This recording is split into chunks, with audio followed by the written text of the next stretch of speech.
Hello, everybody. Nice to see people. Gucci, Garth David, I'm here for this. Yes, me too. Ancient Teapot, A One-Way Street, myself. CH, just CH, not sure if you're still here. What is this? Penny Jolene redirected to your part 5 if someone... This is part 4, so that's a little bit too bad. Oh, well. I'm not sure where to put the link. If you're talking to me, I don't know what's going on. I am not savvy about that sort of things. Working and lurking. That's my favorite thing to do, Michelle Salter. Lucia, nice to see you. Nice to see you, Lucia. Molly Colleen. So you can all see the very sad Lauren Matthias on the page there. So a lot of you will have heard, but if you haven't, Grayson received some extremely sad news in the early hours of the morning today. Her brother was killed in a car crash, which is obviously extremely sad news. And I am sorry for Grayson, and I'm sorry for her family, and it's a terrible loss. The family dog was also killed in the accident. And I'm sure everybody must be reeling from the unexpected event. So I found out because I was going over to Lauren's channel to check her lunchtime live to see how things were going with the Lindsay Clancy trial, because I wanted to keep an eye on whether or not Mr. Reddington, Lindsay's lawyer, had given her any more time. And so far he hasn't, so I feel like that's good news. I know he received my email. Whether he had time to actually watch or, whatever. But it seems like so far he hasn't given Lauren any more attention. Whether that's anything to do with us or not, I don't know. But so anyways, I was just over there checking on that. And what I found was Lauren being dramatic. And obviously it's not for me to say. Hey, Danelle Allen, glad you could make it. Nice to see you. Happy go ducky. Yeah, it's terribly sad news, and I'm not going to be the person to say in what way Grayson should grieve or in what way people should behave in these situations. But I do feel like Lauren's behavior is beyond the pale, as usual. So her lunchtime live today, I thought I would share a little bit of that anyway. She's outside the courtroom, and so she bookends the tale of Grayson's brother's death with this story of, whatever's happening in the court with Lindsay Clancy. And then she follows it up with a discussion, for some reason, I didn't listen to it, about Perez Hilton, which seems a little odd to me because I wasn't aware that Perez Hilton had committed a crime. He very publicly had a mental health crisis on TikTok. A lot of people have probably heard about that. Why Lauren feels like she has any need to discuss the man's very public mental health crisis on her channel, I have no idea. As far as I know, he didn't commit a crime. He had a public breakdown. So just kind of cements for me, as if it's not in concrete already, how much of a tragedy vulture Lauren is. And, if Lauren wants to make an ass of herself on the internet, then who am I to stop her? So I thought we could just watch this for a few minutes before we go into the 9-hour live, because it will give us a fresh remembrance of who we're dealing with. I should say I don't have any particular credentials for this. I'm an ex-mechanic with an English degree and some...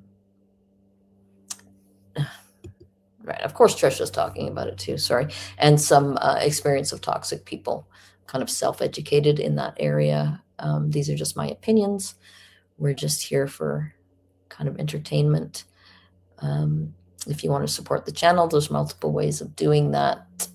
Liking, sharing, subscribing, all that. There's penny chats in the pinned comment and the description, and all the rest. So Yeah, I mean, I do feel for Grayson. Grayson had said he was schizophrenic. Oh, I didn't realize that. I thought he was on the spectrum. I know that she did an episode on their Patreon channel where she talked about her brother's diagnosis, I guess. And a lot of people were really critical of it. I don't think I really listened. I heard bits of it, I think. But hey, Jenny quilted it. Nice to see you. Hello, random old lady. Yeah, it's really pretty. Yeah. So Trisha's, yeah, of course. I mean, I'm not surprised Trisha's talking about it. Trisha's all about the salacious details and the gory. Who can we get? How can we, whatever, just casually placed alongside her goofy stories about how she's such a loser. Anyway, let's just watch this for a few minutes, and then there's a bit of Reddit stuff to go along. I do have permission to share this. Right? She's covering her ass before she even starts, right? I'm not a tragedy vulture. But, like literally, Grayson is in the first shock of grief, and Lauren is seeking permission to talk about it on her channel. Oh, I got permission. Like, yeah, like you got permission from Larry and Kay when they were in the throes of a grief that most of us will never know. So there's consent and there's consent. And I just, for me, this is not it. Hidden True Crime team is experiencing a bit of a tragedy, not a bit, a tragedy. So. Right, she didn't even plan what she was going to say. She just comes on here and says it's a bit of a tragedy. Her producer and her best friend and succubus, Grayson, has lost her brother, and it just a bit of a tragedy rolls off the tongue. No prepared remarks, right? It's Lauren through and through. Yes, Hybrid Pisces says there's consent and then there's class. Yeah. Lauren is not suffering from class. I'll just tell you, I can share. Whoa, did you see that smile? Yeah, this normal Idaho mom. Same, right? I mean, this is not the time to be asking for consent to share terrible news all over your lunchtime live. We are literally, like at this point, Grayson has known for a matter of hours that her only brother is CHCH, thanks for clearing that up, or for clearing up that we're not clear. But I appreciate that too, because being unsure is just fine. Yeah, I mean, we're going to cover that in a little minute. Grayson responds to that. Same. Maury says, maybe it's just me. I'd insist any employee go home and be with family and friends. I wouldn't hear of them working. Also, I'd explain what mental health insurance benefits might be available for them. Yeah. I mean, you would insist, right? I mean, Lauren is in the position of power. She's in the position of authority. She's practically in the position of, if not a mother, then at least an aunt, right? Or an older sister, right? Someone who is in a position to be looking out for Grayson, right? But instead, she takes Grayson's absolute adoration of her and uses that to her benefit on every occasion. It's troubling. This doesn't mean that I take back any of the things that I said about Grayson, but I don't think Grayson should be exploited either. Share this. I'm allowed to share this. She said I could. Grayson, I saw that you're in chat. So. Do you hear all that ass covering? Right? She said I could. I did ask her. She said I could. She's in chat. I have her support. It's all fine that I'm just doing this. Nobody can come back on me. And that's her concern, right? Her concern isn't for Grayson. If I was Grayson, I would be embarrassed by the absolute lack of care that this biatch is showing her. I would feel publicly humiliated by this. but she doesn't, right? She's all in with Lauren. And I mean, that's her choice. And as I said, I'm not going to tell somebody how they should grieve. But I do think that Lauren has an obligation, an ethical obligation to that young lady, regardless of my personal opinions about her conduct. Grayson's conduct, that is. Last night, so Grayson's brother, I'm sorry, this is so bad. Like, she didn't even have prepared remarks. She's so busy telling everybody that she got permission that she didn't even bother to prepare remarks that would come across as respectful. It is so embarrassing. She's deleted. I'm not sure if that's true. Maybe somebody can tell me. Apparently she's deleted all those nasty comments she posted about on X the other day about, with the person who she doxed and whose full name and picture she put up. Maybe she'll have enough sense to delete this too. It's so awful. are 2 years apart, and she's always, I'll say this, everyone has their struggles, and her brother really relies on Grayson, and I've The man is dead. And she's trying to figure out how she can do a nice little build-up that makes her look good, that how she can, like, literally. I mean, I broke the news when I opened up my channel here, and I didn't feel the need to make my storytelling the center of the fucking thing, right? You just deliver the news in a somber tone and offer your condolences. Notice this reaches out to her, even though she is his little sister and he is the older brother. He reaches out to her whenever he. Why is she so happy about all of this? And it seems like she's got an extremely dry mouth, right? She could, exactly, Michelle Salter.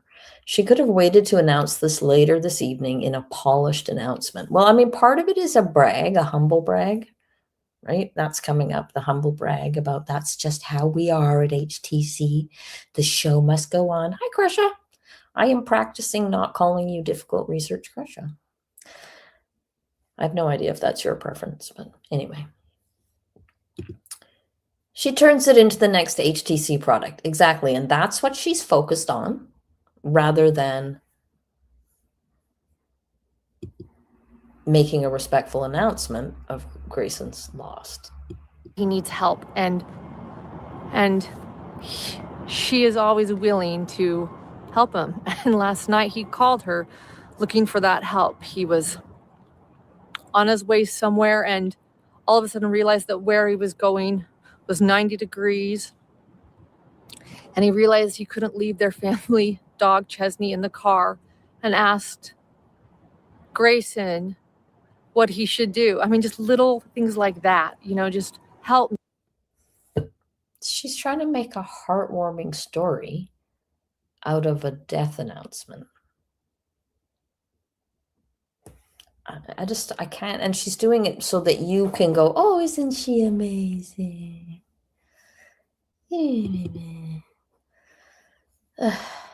These people make me so tired. Me, little sister. And Grayson whipped out her credit card and bought a daycare for the family dog where he was going, and was taking care of it and taking care of him and taking care of their family dog and doing what she always does. And then we went to bed,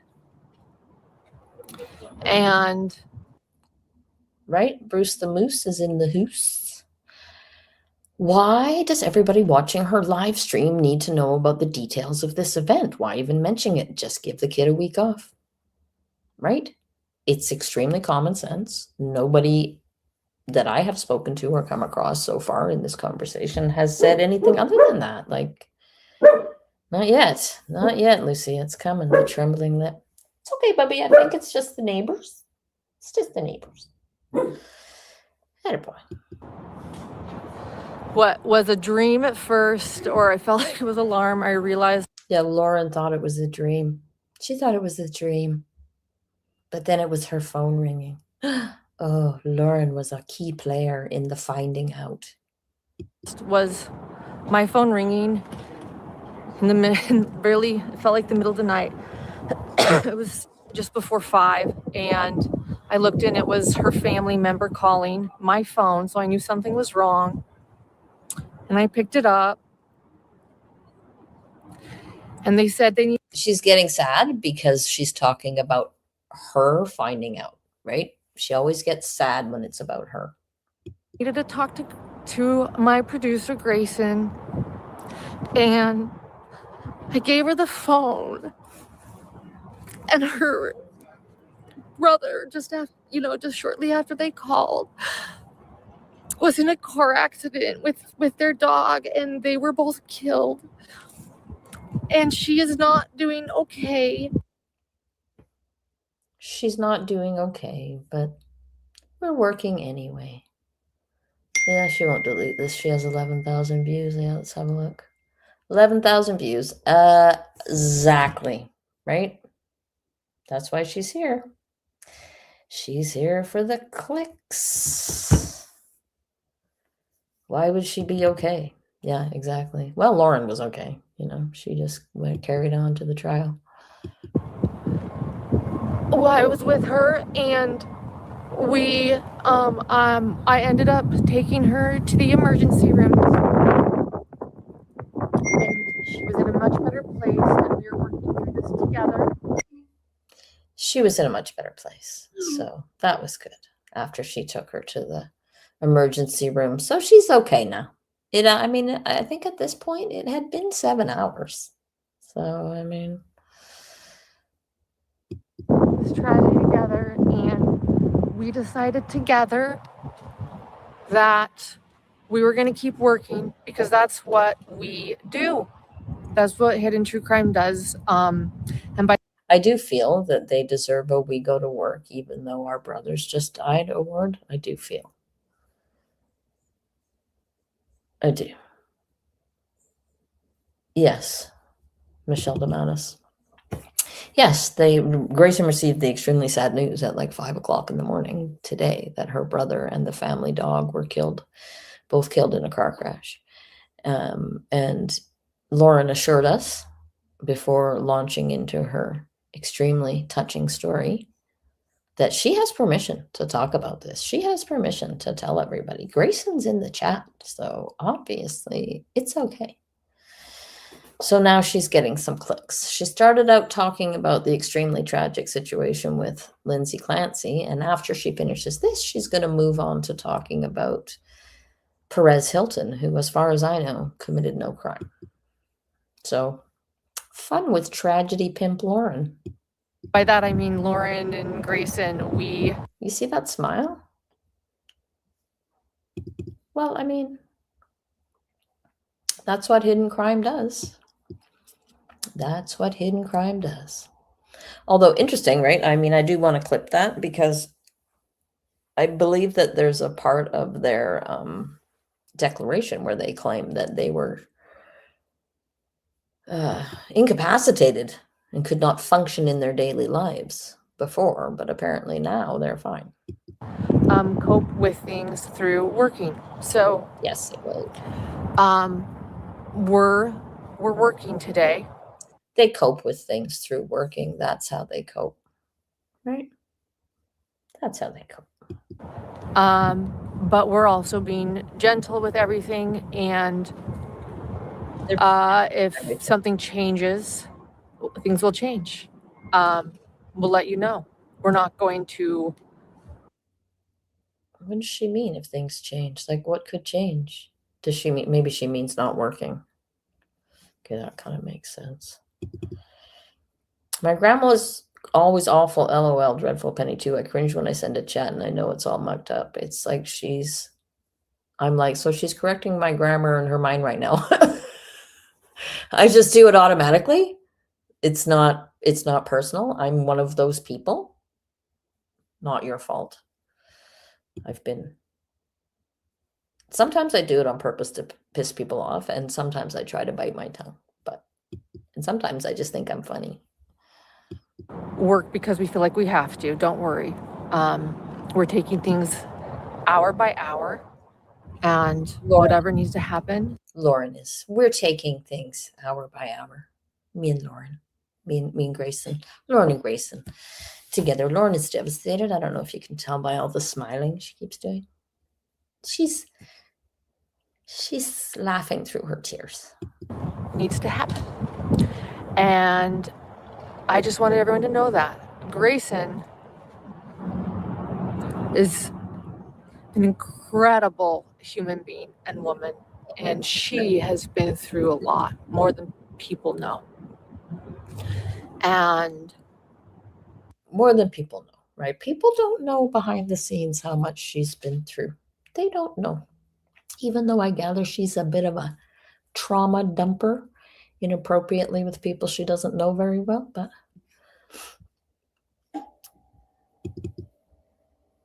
Ancient Teapot says, hopefully this will give Grayson pause about her chosen family. Yeah, I very much doubt it. She's over on Reddit defending them. So I very much doubt it.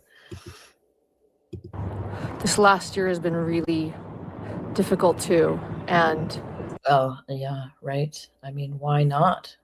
Why not capitalize on that while you're here thinking so much about Grayson? Wow, Lauren, geez, you're just so thoughtful. I mean, so she's just thinking of Grayson, right? She's not thinking of capitalizing on her own faith crisis. She's just worried that people are going to forget to be kind online. People love to say things online because she works for me.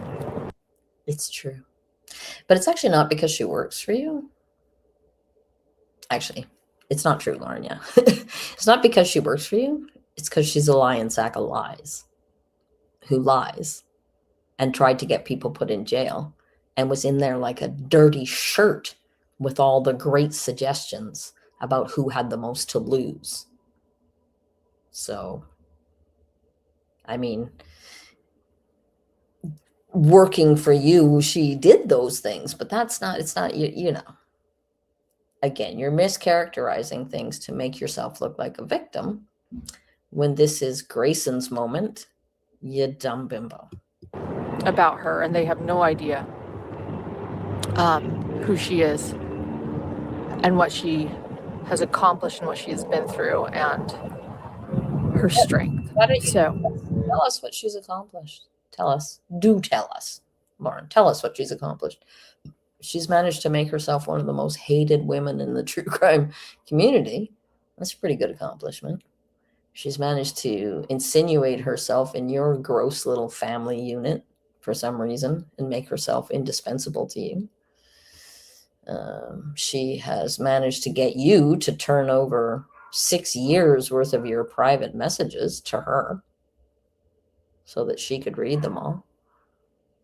So yeah, maybe you're right. Maybe she is accomplished. An accomplished little liar.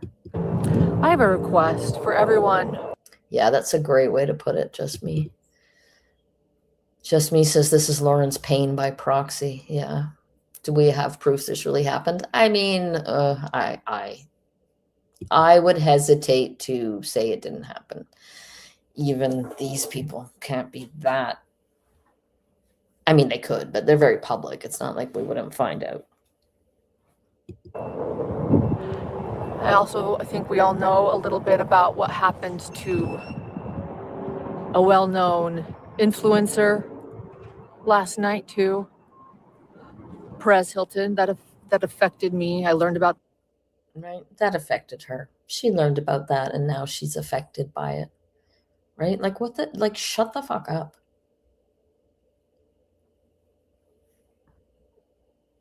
I mean, anybody with a heart would be affected by that. And this is a true crime channel, not a Hollywood gossip channel. That before we went to bed. And I just am thinking about this world and the pain that people are in. And despite, I just hope that everyone can consider the importance of kindness. Does she seem like she's on? You remember back in the day, way back in the day, in the 80s, before it was ecstasy and it was just MDA. And when people did MDA, they would do that too, that grinding of their teeth thing, and their lower jaw would jet out, all high on drugs. That's what she's doing. It's creepy. In this world. So Grayson dropped me off at the courthouse today. Oh my God! Sorry, how callous of me, but I just got an email or a text from my estate agent telling me that the keys are telling me where they're hidden. So I'm going to be over. I'm going to take the last ferry today. I'll be over at my new place tonight. Very exciting. I think she's out. I see the car. I'm going to go ahead with her. And I'm glad it was a short day. Yeah. Okay. Shut up. Yeah. So she's going to carry on talking about.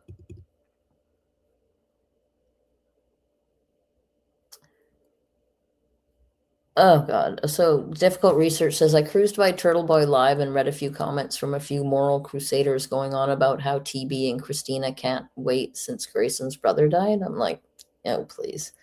Spare me. Spare me. Everybody is supposed to be so fucking...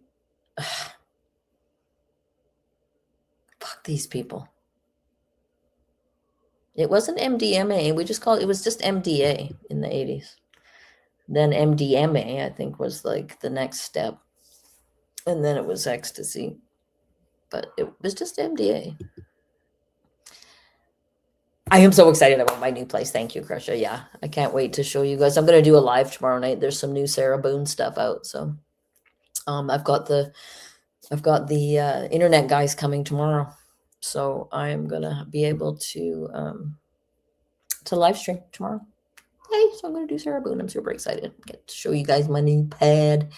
Yeah, so enough of Lauren. I thought I would now share you the things that are on. Oh, here.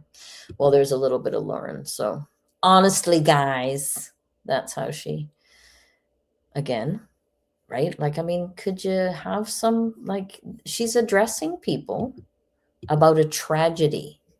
Honestly, guys, is how she starts. So she says, honestly, guys, forgive my lack of posting from court. The HTC team is dealing with a tragedy this morning, and I'm more distracted than usual. We've chosen to keep reporting and decided together I would be here today. Keep our producer in your thoughts, heart with a bandage on it. So yeah, always a piece of crap. Our Lauren Matthias, like, again, zero class. And then this is a response from Grayson over on to somebody saying something. I don't know what the comment was, but Grayson's response is they haven't lost their daughter. So obviously the comment was something to do with that. I talk to my parents daily and I see them whenever they come to me or I go to them. My parents appreciate John and Lauren and think y'all are weird AF for being so obsessive. Kindly F off with your judgment. My brother's last voicemail to me was how he was proud of me and my work and all I do. My brother doesn't feel exploited, or didn't when he was alive. He's listened to the episode we did. He didn't have any concerns, and nor did my parents. But thanks for your uneducated opinions, somebody she names, who is, anonymous on Reddit. Logging off now. Y'all can enjoy your hatred fest on Reddit, picking apart every little thing. There's a reason I never look on this page. It's sick. So you're literally looking on this page right now on the day that your brother died so that you can clap back at people that are saying stuff. So to me, that doesn't reek of grief particularly, although what can I say? But it all seems very like he's been gone for a few hours. Maybe? It just all seems very... So then somebody says, am I understanding this correctly? Grayson's brother just died in a car accident and Grayson was affected to the point of an ER visit. And then she made a joint decision with Lauren to keep working and not go home to be with her family because that's what hidden true crime does. Holy shit, guys, can you imagine the dopamine rush Lauren got from this? So yeah, very much, right? Yeah, that's that's some supply for sure. And then Grayson says, how about reserving judgment and understanding it's what I want to do right now? I told Lauren I wanted to work when she suggested I take time off. Working is normalcy for me. My entire world was just turned upside down 10 hours ago. My parents are traveling to go recover my brother and our dog, which will take days. What do you guys want me to do? Go sit in my house or my parents' house alone and wallow? I'm doing what I can to survive right now, which for me is working, being with my friends, and keeping my life as normal as possible. All of my family will be together upon our parents' return, whenever that may be. So, okay, right? I mean, I'm not going to argue with Grayson about whatever, but I do think that Lauren had the obligation to say, yeah, you don't maybe know what you need right now, little gray bay, my little best friend, my little producer, my little succubus, you know. And I'm making the call because I'm the big sister, I'm the auntie, I'm the mother figure, I'm the limited public figure here. I'm making the call, right? Go home. Go see your parents. Go help your parents. Right? So, I mean, a lot of people are commenting, yeah, she can't leave Lauren alone. There's something very unhealthy in the relationship for sure. And I am very sorry for Grayson. And I hope that she's not acting the way that I feel pretty sure that Lauren was acting, about the terrible, tragic loss of her brother and how she loved him so very much. And all he wanted was for her to go on to the trial because that mattered to him more than anything, was justice. Right? Which is why he spent all his money investing in the Wu-Tang Clan album. So I don't know, just more ugliness from these people. Just more ugliness from these people. It's a difficult position to be in, right? When somebody that you really don't care for suffers a tragic loss, because of course, right? I don't wish that on Grayson. I don't wish that on her family. But at the same time, I have no reason to expect that Grayson is going to handle this any better than she's handled anything else that I've seen from her. And so far, she's a liar. She's a scammer. She's happy to try to get innocent people arrested for what reason she has, I couldn't say, because it's not even her reputation that it's at risk, right? She's ready to sacrifice anyone and everyone on the altar of Lauren Matthias, and that hasn't changed from yesterday to today. So it's just wanted to share more of Lauren's classless behavior because I think it's what we need to do. We need to keep exposing her until she realizes that there's no open doors for her. Oh, geez, that seems very... I don't know if they would do that. Jesus. Gina Murray's extremely cynical about these pair, and she says, I bet this happened last week or month, but they're bringing it out today because of Turtle Boy show tonight. I mean, certainly Lauren is calculating enough to do that kind of shit. I don't know. I do think it's her only brother too, but again, I don't know why I know that, why I think that. Sneaky suspicions. Are we sure this isn't another lie? I mean, I did look up to see if there was any news stories about it or anything, and I didn't find anything, but I'm not sure where they live, where it might have happened, how to even find out anything like that. And I'm in Canada, so for me, that kind of stuff is even harder in terms of FOIA requests and that kind of stuff. Maureen Not O'Connell says, when my husband died, my youngest had a hockey game 2 days later. The coaches chose to not let them start the game in goal as he always did. It was a tough decision for them. My kid wasn't pleased. Yeah, I mean, Krusha says, I'm with Gina. They've lied and lied, so I wouldn't mind corroborating with a news report or something. Yeah, I mean, trust but verify, right? I believe he's on the, Just Me says she implied he was a problematic person. If you're talking about Grayson's brother, I believe he was on the spectrum. And the way Lauren spoke about it was, I mean, she was trying to paint a heartwarming picture of a brother-sister relationship. But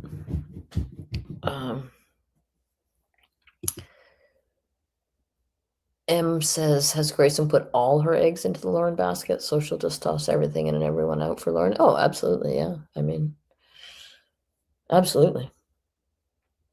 She has. I don't know what my feeling is that Grayson is in love with Lauren, and that Lauren likes likes having her in love with her. It's very handy for many, many things, not just supply, but also she can get her to do a lot of stuff. Yes, Elizabeth W411 says, I think of LM similar to Lori Daybell, and I believe they go to extreme lengths to do things. Yeah, they do. They absolutely do. I wouldn't like to say come down one way or another on I think it's a lie or I think it's not. I would like to see something to corroborate it because they are terrible liars, but at the same, unless or until I hear something else, I don't feel comfortable doing anything but offering Grayson and her family my condolences. But yeah. Yeah, it sure seems like it, right? Mom Interrupted says definitely in love with her. Yeah, I'm sick of these people, but I'm all for the comeuppance. Yeah, me too. I'm sick of them too, but they don't, they're like the ever-ready bunnies, right? They just don't stop. Also, Turtle Boy is more about Lauren and John than Grayson. Yeah. Yeah, Lauren is just gross. I mean, she's gross. She jumps on everything, right? She's out there trying to get pity for how hard it was for her to hear about Perez Hilton. Like, I mean, spare me, Lauren. The fuck, right? It's just so Lauren. It's just so much like Lauren to be. It's about me. I felt so sad. Like, oh my God, why are you even talking about it? It's none of your fucking business. It's not true crime. Like, she just has to be the victim in every situation. Anyway, okay, we are at 2 hours and 22 minutes and 22 seconds. Oh, what is Kresha saying there? Hang on. I got a second text from my ex-mod earlier before I found out about Grayson's brother's death, and she was just bitching and blaming and telling me I needed to be a role model for all Grayson's haters to be nicer. Well, when Grayson owns up to the things that she did, I will be happy to give her credit for that. But I'm not, she's out here literally gaslighting people. And gaslighting is toxic as it comes. Right? There's no forgiveness if you're not even willing to apologize. So these people have taken no accountability whatsoever. That's why we're here. If they had taken any accountability whatsoever, we all would have fucking moved on. Anyway, let's watch this because we're going to be here forever. We're only 2 hours and 22 minutes, and I'm already on part 4 because I can't stand listening to it. So here we go with Walwyn. She's reading out. We're in the middle of the email between John DeLynn and someone who is trying to warn John DeLynn about Lauren. Interaction with Lauren. Reach out to journalists that have been the faces of cases that Lauren has worked for. On Lori Vallow Daybell case, the Delphi case, victims of cases. I don't know who they're talking about, by the way. Get the information. because none of these people have come to me. You know, if you're a good journalist, by the way, and you've heard something, come ask me. I'm going to beg you guys to do that during this, because I still don't know what I did. Get the information that you're. So if you don't know what you did, why would anybody come and ask you? She doesn't know anything. Why is everybody going to come rushing over to ask her? And I mean, obviously she's lying, so why would anybody come and ask her anything anyway? It's like, why Jake Tapper keeps having known liars on his show is a complete mystery to me. Does he have them on the show so they can lie to him? Is that the whole point of it? I mean, I just don't get it. We're looking for straight from those that Lauren has attempted to hurt. I wasn't going to name names, but I'm going to tell you to reach out to Nate Eaton of East Idaho News. I don't know why he's not listed there. I think Nate Eaton's an incredible journalist. I have always sourced him. I value him. He's done an exceptional job with every case he covers. And he is Does he do an exceptional job with every case he covers? Do you actually mean that? Or are you just saying it? an incredible journalist. But they're being encouraged to reach out to him. I will leave this with you. Ask Lauren to her face how well that she knows her assistant cameraman on her video of the phone pings in Yellowstone for the Lori Vallow Daybell case. He never did ask me that to my face, but you guys can ask me here on live YouTube. The cameraman on my phone ping video in Yellowstone is of my friend Brandon. He worked on many cases for a time with the defense in the Lori Vallow Daybell case. He's a friend of mine and John's. Great guy. Incredible man. Incredible job he did. Actually, that's a very good point. Thank you, Decades of Darkness. Decades of Darkness says, if she doesn't know what she did, why is John saying in the body cam video that they're about to lose everything they've worked for? Also, yeah, right? And also, why is she saying,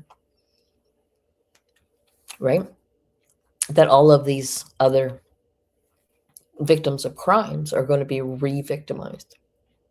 What are they going to be re-victimized by if she doesn't know what she did? So that's great. I'm going to definitely clip that. Thanks for pointing that out. He was a source when he could be for me. Couldn't tell me everything. He really cares about the victims in this case, in the Daybell case.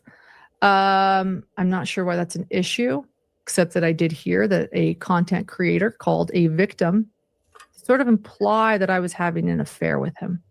So how well do I know that man who was my cameraman in the Yellowstone ping videos? He's a great friend, a great guy, including to John. John loves him. John loves him, you guys. Not sure you knew that. John loves that cameraman that people were speculating that Lauren was having an affair with. I mean, if people were speculating that Lauren was having an affair with him, it was probably because she was acting like she was having an affair with him. No, I mean, that would be my guess, right?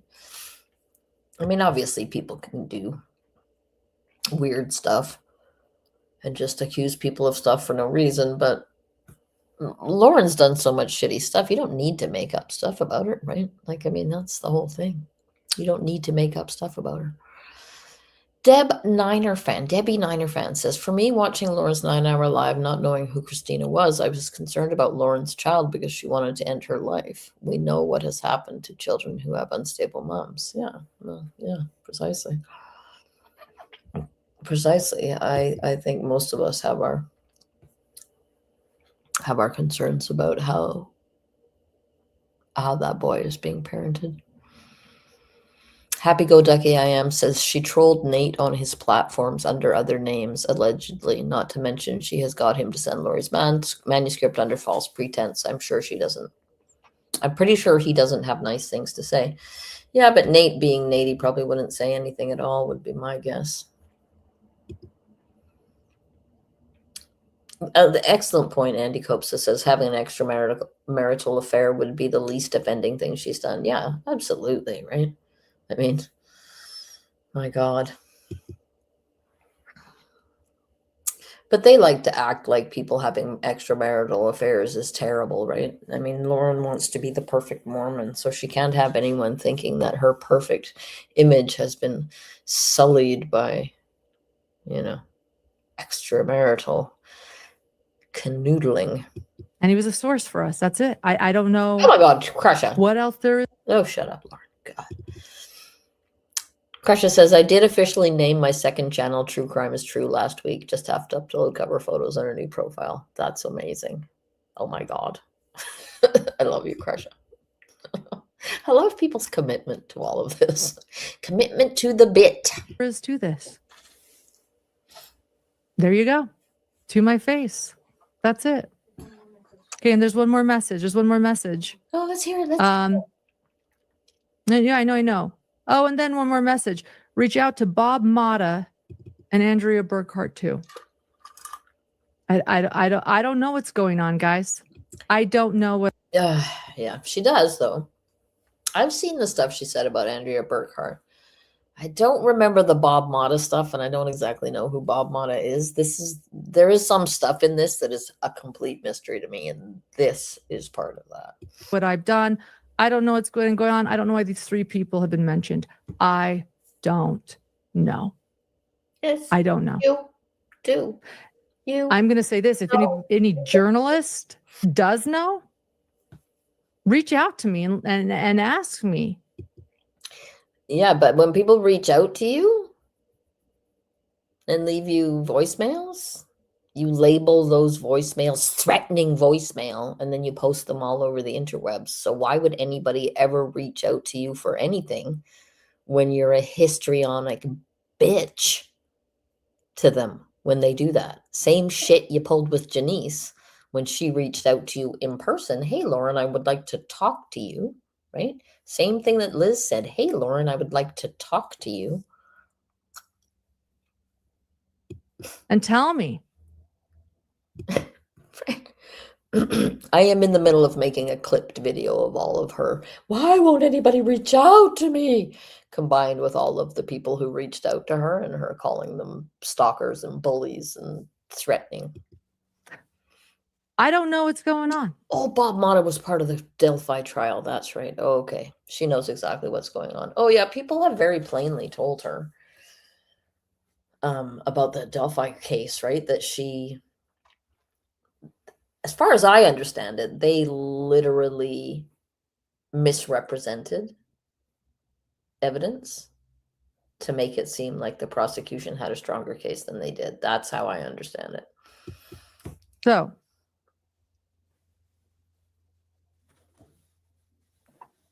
I have no clue. Right? That's the message. She probably more, other than stalker, maybe she says that more than anything else in this. That's the message. I don't know what I did. I don't know what I did. Lauren did nothing wrong. She doesn't know what she did. I can tell you that I love my husband. And my cameraman in the Yellowstone Pink video is a great guy and a good friend of both my husband and I.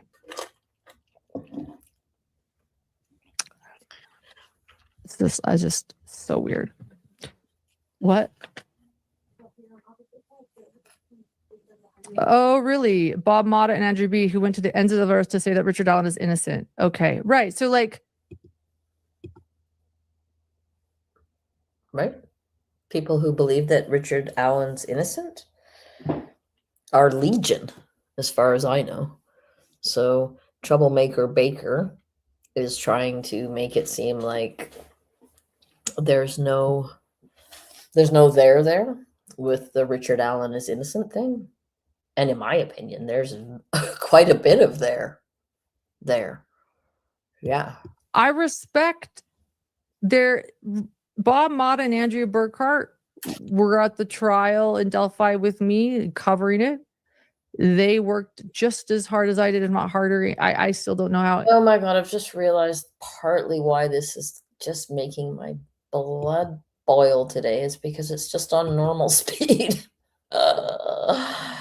God, one can barely tolerate her at 1.5 speed. This is probably the first time I'm going to go live as long as Andrea Burkhart ever does. And I don't know how she does it, honestly, because I'm already like damn, we got a ways more to go. I respect them both, and despite disagreeing with them on Richard Allen's guilt. Oh God, yeah. Somebody's got to go through. I need to find those now. I need the Andrea Burkhart texts, right? So that we can clip them and fucking put them next to this. I have no idea what I did. I never said anything. Who has all those texts? Anybody got them in not so that I don't have to go through somebody else's videos to clip them? I would appreciate that. So,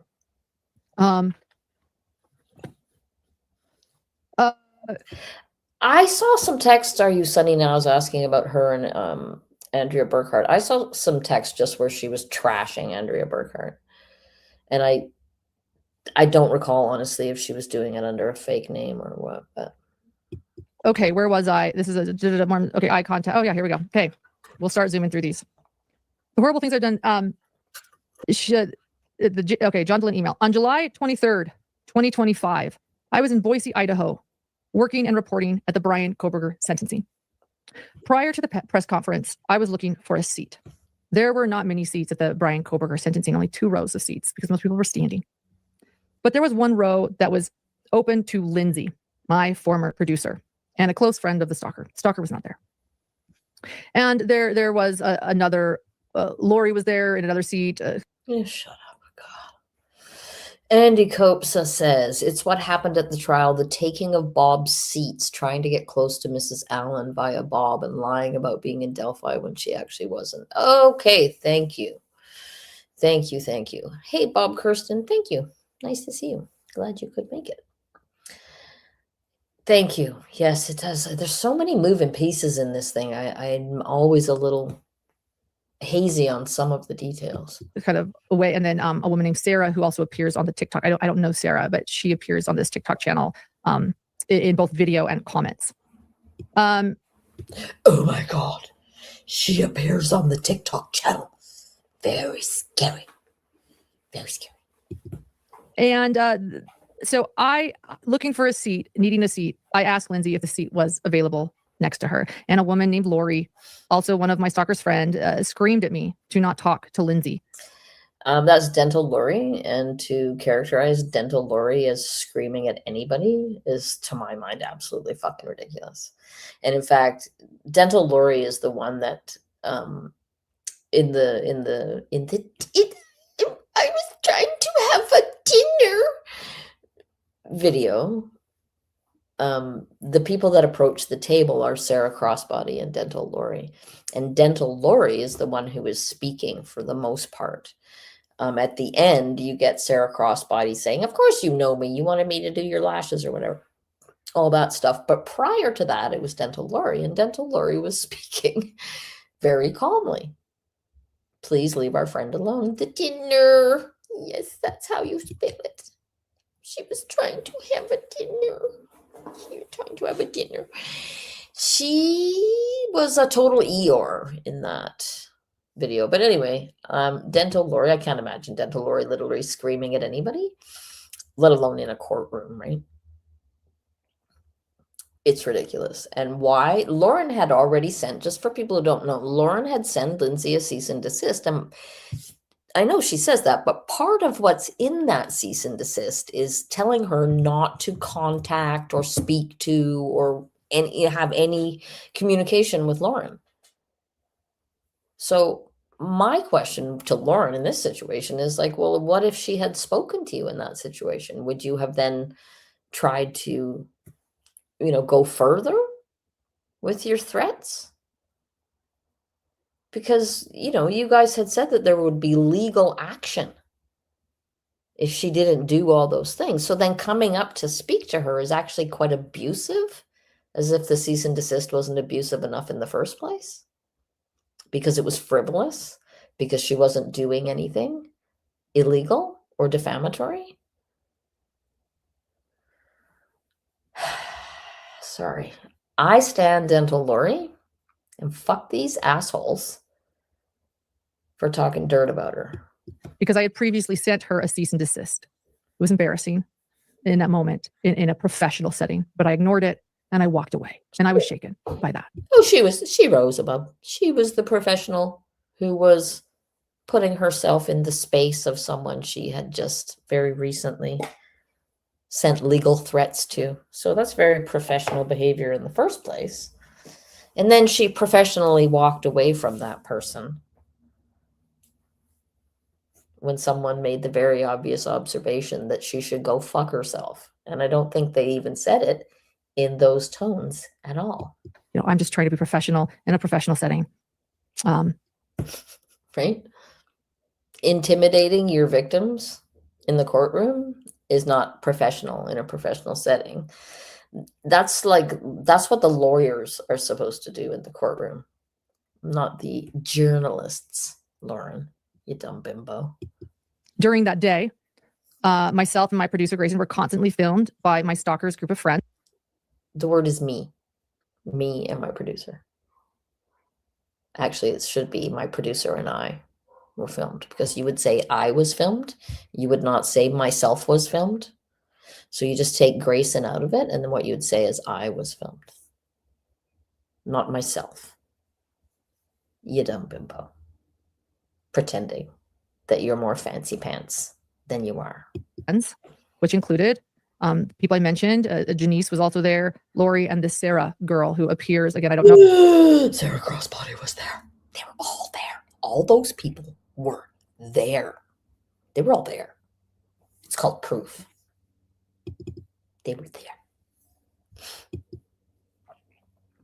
Right? She's trying to imply that those people doing something that they always do together because they're a group of friends that enjoy going to trials. She's trying to imply that them all being there is nefarious, and that the only reason that they're there is to stalk her. Right? Dumb bumbo. Know her, and is part of their Seven Gatherers group. And the Seven Gatherers group. Oh, you got this. Eerie. Is this her filming? Okay. I'm prepared to be scared. So I feel like this is going to be scary. Janice is in the green dress. Okay, so filming. Janice is... Well, it's okay. That's from your... Oh, it's in mine. Oh, there you... Okay, so I thought the problem was that these people were always filming them. Wasn't that another example of them filming Janice? Feel like that's what that was. There you go. Okay. So yeah, it was there. And then these are all the women that are involved in commenting and reposting on these targeted social media pages. In fact, Lindsay, did make it on the stand and admitted that yes, she comments. She likes to comment like a kitten being tortured in some of the comments. That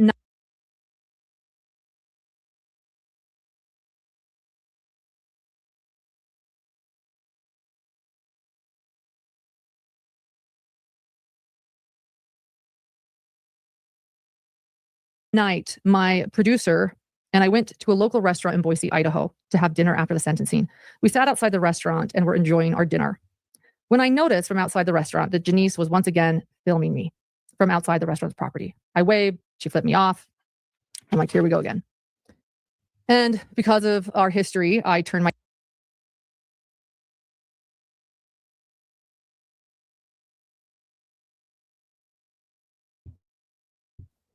Sorry. She's mischaracterizing it again, right? Because the women that she's saying were following her and filming her, they were already there when Lauren and Grayson showed up.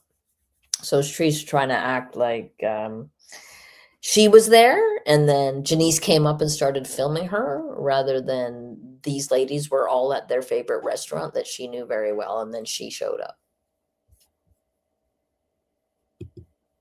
My camera on for safety. And I kept it on, and I actually had my camera on for over 8 minutes talking to... When Lauren turns her camera on, it's for safety. When the other girls do it, it's aggressive. Lauren's filming is self-defense, and theirs is attacking. That's the difference, in case you're confused. Grayson encouraging her, telling her, just don't worry about it. And then Lori and Sarah, two of the Seven Gatherers, came up to my dinner table to confront me, and we're gonna play that, and I'm gonna say a couple things about it. So we start with me sort of talking to Grayson, and what's the first word you hear Lori say so that you know it's Lori? about today, referring to the Brian Koberger. Yeah, referring to the Brian Koberger sentencing. So I'm saying, Yeah, this is what I was just talking about before. It's Dental Lori saying about today, stay away from Lindsay. You send her a cease and desist. Please stay away from her. That's the totality of it. It's Grayson who starts yelling and swearing, right? And then Lauren, when she doesn't win the argument, starts claiming that she's being victimized, calls over the waiter to say that these people are bullying her, right?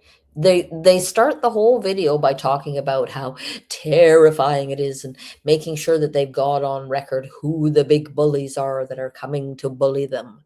And then when the big terrifying bullies show up, do they act terrified? Do they? Fuck no, they do not. They argue and they yell and they get all snitty and up in their shitty. They are not scared of these women at all. don't give them air, leave them alone. I'm going to set the stage a little bit more. They were sitting. Yeah, right? Of course you're going to set the stage a little bit more. Hey, Ocean Sounds, nice to see you. Yeah, please don't forget to hit the like. Thank you very much. I appreciate that. Sorry, I feel like this is really boring, but Lauren is so boring, but I don't know what. I feel like we have to go through this again because they're still carrying on with their bullshit. Inside, we did not know that. But Janice was outside filming us. And you can see in the background, Lindsay walks out and keeps going while the other two, and you won't be able to see Lori's face come up to our table unbeknownst to us. So here's this video. What do you mean unbeknownst to you?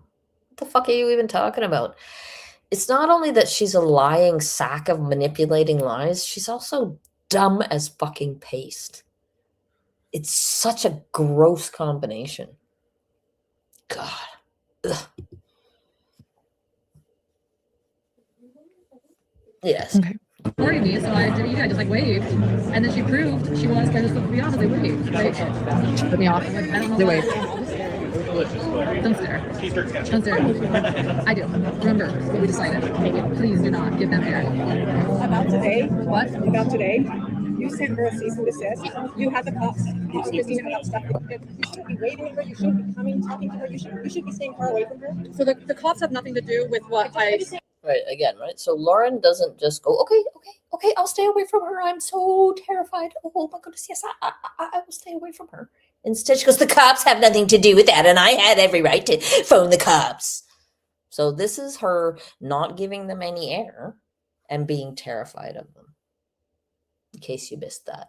And Dental Lori, I know she didn't say that she screamed at her in the restaurant. She said that she screamed at her in the courtroom, but like you can hear her. She's speaking in a totally normal tone and she's making a completely reasonable request. So this is why Lauren needs to set the stage and tell her version, because the evidence doesn't show what she says it does, right? So she has to prime the pump for her hidden gems, right? She has to fucking short circuit their critical thinking skills, right? And I mean, she's characterizing these people walking up to her in a restaurant as though they are threatening her. And yet she walking up to them is not threatening. She's just innocently looking for a seat. But like this has been going on. These people are so terrible to her that she has to send them cease and desist letters. Why does she want to sit next to them? None of it makes sense. And that's why she has to set the stage and do this whole thing, because the evidence doesn't show what she says it does. I was asking about a seat. I walked away. You said Lindsay. You said Lindsay. Lindsay. Is anyone sitting here? Don't talk to her. Lindsay's in her 30s. She can talk to her. Lindsay's in her 30s. I'm not talking to you. Hear little Grayson in the background yelling, Lindsay's in her 30s. Lindsay's in her 30s. Lindsay's in her 30s. Like she can decide who she's going to talk to. She's going to decide who she's going to talk to. She has just received a cease and desist saying that she's not supposed to communicate with Lauren. So what's your fucking point there? Little terrified gray bay, so scared of it. Like, is she literally just scared that she's not going to have enough time to eat all of her dinner? Is that the problem? Because she doesn't seem fucking scared to me. She seems like a delusional little moppet who was helping her boss to manufacture evidence. Lindsay doesn't want to talk to her. She said her cease and desist letter. Why wouldn't Lindsay talk to her? The cease and desist is under Christina, and the police calling Christina. I didn't request that. I can't hear Someone, you. someone that Just stop acting like you nothing happened, that you haven't done anything. I haven't done anything, and I will stand by that forever. Right? There it is. I haven't done anything, and I will stand by that forever. There it is. Right? That needs to be, again, juxtaposed against all of the victims of the crimes that will be re-victimized by these horrible people, right? Mm-hmm.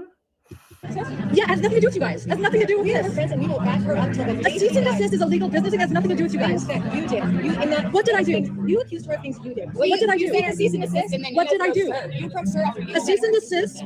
Why would you want to approach her after you sent her a cease and desist? I asked if I could I know. I sit. told her there I was at a press conference. Well, then she kept asking. I know. What does that have to do with anything? When there's not a lot of seats, you say There were lots of empty seats. She doesn't answer the question, right? Why would you approach her after you've sent her a cease and desist? And she just says, I asked for a seat. I asked for a seat. It was at a press conference. I asked for a seat. But she doesn't answer the question. Why would you approach her? Right? And when none of this is working for her, she's going to move the goalposts. But she chose to ask about sitting. She chose to specifically approach somebody by name that she sent a cease and desist to. Like, great. Guess what? You know what? I work with Lindsay. Right? Again, that's Lori speaking, right? She sounds, I'm pretty sure it's Lori. She sounds perfectly calm. She's explaining to somebody else what the situation is. I think maybe the waiter. And this is the point at which Lauren is going to start acting like she's a victim. And she tried to get me too. So guess what? I don't give a fuck. I don't know you. well, you know me. You don't know No, me. I have your phone number because I wanted to get eyelash extensions, but we never hung out. I don't know you. So could you please get away from our table because you're making me uncomfortable? I don't know. Right? She's losing the argument, so she shifts the goalposts. Now she's in danger. She wasn't uncomfortable yelling at these women just a second ago that she did nothing wrong and she would stand by that forever. And now she's uncomfortable. Right? She's never answered the fucking question. Know you. I don't know why you guys approached us. We asked about a seat at a press conference. I don't approach you guys when we're all hanging out together. You guys, I know. So you're approaching me while I'm trying to have dinner. I approached you at a press conference about a seat. Could you? Right? She's trying to make it seem like it's reasonable for her to approach Lindsay in a business situation, work situation, regardless of the cease and desist. It's bullshit, right? Yeah, it's an excuse. She was trying to bully Lori or Lindsay, right? She was trying to make her uncomfortable and go, I'm going to come and sit right next to you because I'm not scared of you, because my brother's a lawyer and we can intimidate you. And I'm proving that to you by coming over here right in your face to come and sit next to you, even though there is this extremely uncomfortable animosity between us. But I'm so professional that I can put that aside. And you are a histrionic baby for not being able to grow up, you know, in the courtroom. And I don't remember who said it exactly, but I for sure know that Lauren just walked across to the other side of the room and sat in another empty seat, right? So there was not even any need for her to approach these guys. Like there was no other seats available. Kresha says, I believe Janice mentioned that she had approached the group of them while at the Koberger sentencing. Am I right, Dental Lori? Outside, there's a snapshot of LM, I think, too. I mean, it certainly seems possible to me. She was always doing crazy shit. Yeah, I agree. Gucci says Sarah Crossbody was great when she said, we don't hang out. Yeah, because Lauren said, I don't approach you when we're all hanging out together. Which, of course, makes no sense. She's bothering us. Could you tell her to leave us alone? I don't. Right now, she has to appeal to somebody else. Please rescue me. Please rescue me. I am being victimized here. For the camera, I am the victim here. These people are victimizing me. Can you please help me? Can you please intervene in this very upsetting situation where these horrible bullies are horribly bullying me, please? Right? Lauren doesn't care who she drags into her shit. She's very happy to do it. Thank you, Carolyn Breeding, for the 10 jewels gold coin. Woohoo. Yeah, Lauren doesn't care who she drags into her shit. Know her. I've never communicated with her. Sorry, I don't know why that's not up yet. But at least we got the back up. So we'll probably play that video later because I want to point out a few more things about it. And, watching for the first time might be confusing. It seems, as you hear. Yeah, she wants to make sure that she gets the story, that you get the story that she's trying to tell completely, right? She didn't quite get the narrative. This normal Idaho mom says, none of my lawyer friends, family members would pull this kind of unethical nonsense. No, it's ridiculous. I mean, fuck. If you make a choice, right? If you're going to send someone a cease and desist like that, some extremely nasty piece of, threatening legalese to someone, you have essentially made your choice as far as interacting with that person anymore. Right? You don't get the benefit of the doubt anymore with that person. You have cut off, in my opinion. She had no business approaching her for any reason, short of, some kind of emergency. But a seat at a press conference ain't it. You made the choice to send that cease and desist. Now you're going to have to accept the consequences of it on your end. There's not only consequences for Lindsay, you dumb bimbo. Do you have any idea about being a part of a society and having, consequences for your behavior, Lauren? Like, what the fuck did you think was going to happen? It reminds me of the fucking woman that lied to my boss about me and said that I was parking my school bus, blocking access to their property and stuff like that so that she could get her way. Right? And then the next time I see her, she's all friendly to me. And I'm like, we're not friends. You lied to my boss about me. Please go fuck yourself. And she's like, oh my God, how dare you? You're a horrible person. How would you swear at me? You said swear words to me. Right? This woman literally lied to my boss about me. She told my boss a pack of lies about me. But I'm the problem. Because I told her to go fuck herself. That's who these people are. Here, I keep repeating, what did I do? I didn't do anything. And they keep saying that I sent their friend a cease and desist. And I say, it had nothing to do with you. I don't know what this is about. We're in a professional. They're telling you what it's about. What do you mean it had nothing to do with you? They're saying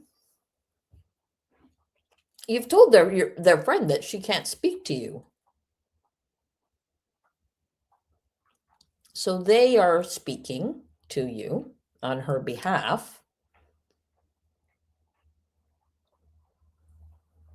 Again, right? She has to craft this narrative because it's totally not what happened.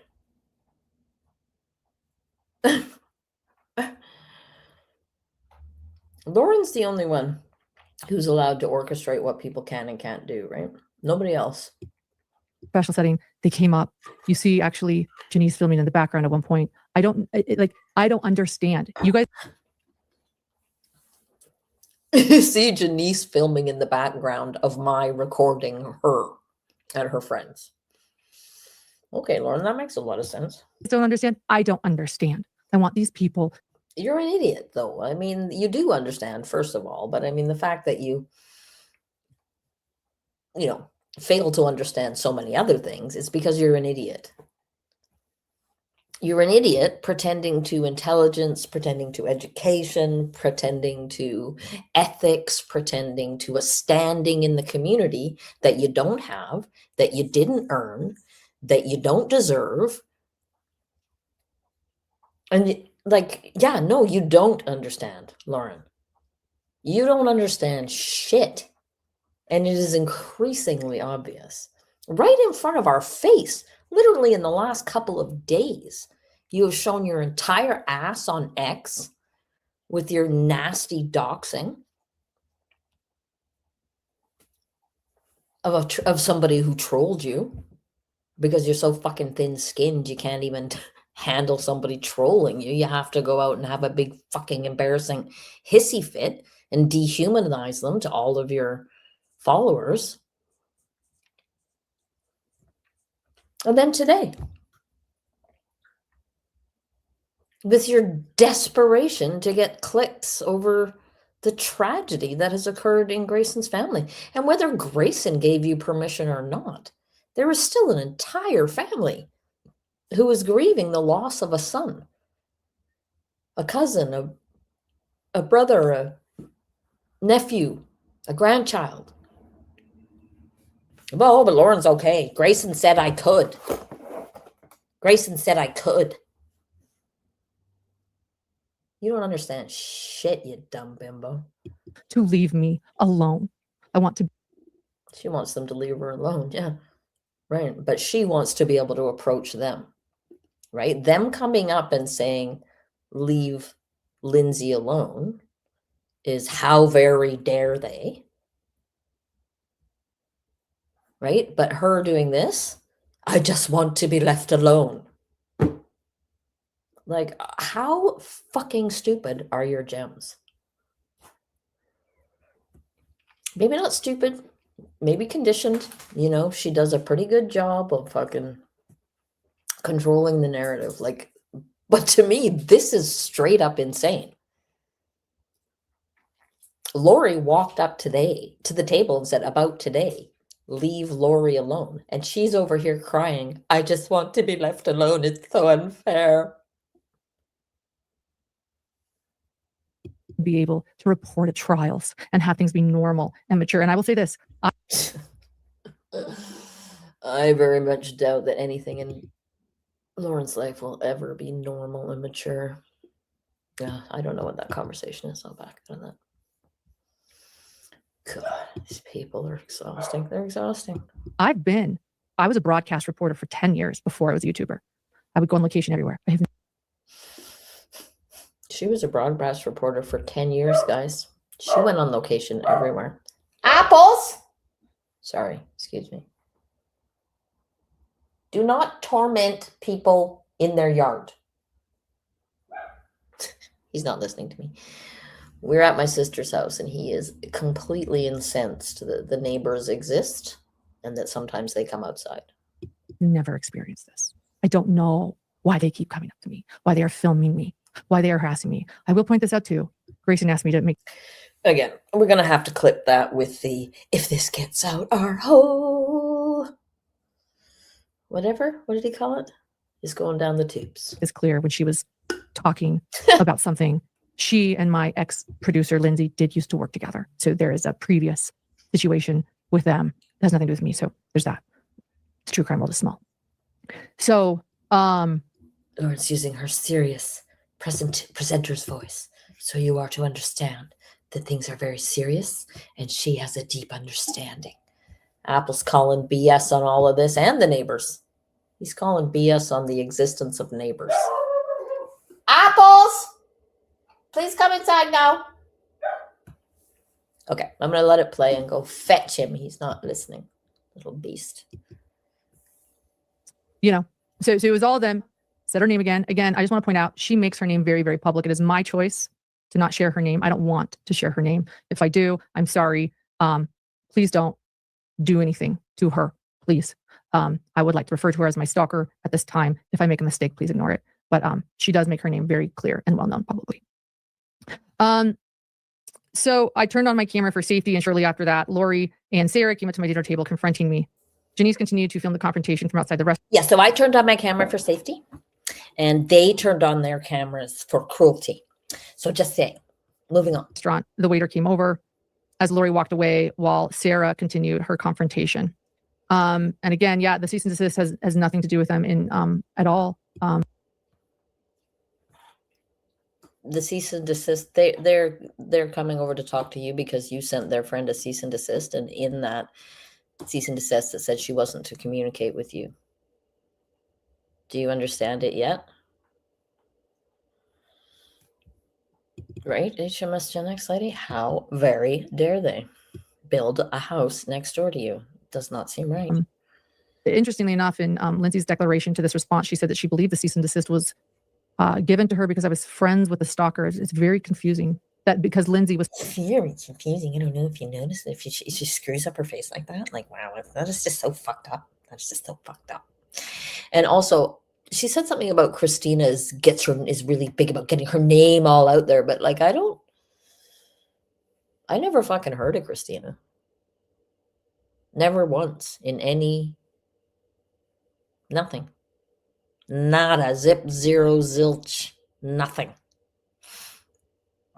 I sure knew all about Lauren though. Interesting. was friends with the stalker. It's very confusing to me. The cease and desist has nothing to do with any of them. Oh my God. These lies love to pretend that everything is so confusing and that they're just so confused and they just can't understand. It's just so confusing. It's not confusing. There's a lot of moving pieces, but most of them were set into action by you, and you did it because you're a conniving bitch. That's not confusing. There's nothing confusing about it. I've received cease and desist from True Crime, by the way. I want you to know that. Like, I get them and I go, okay.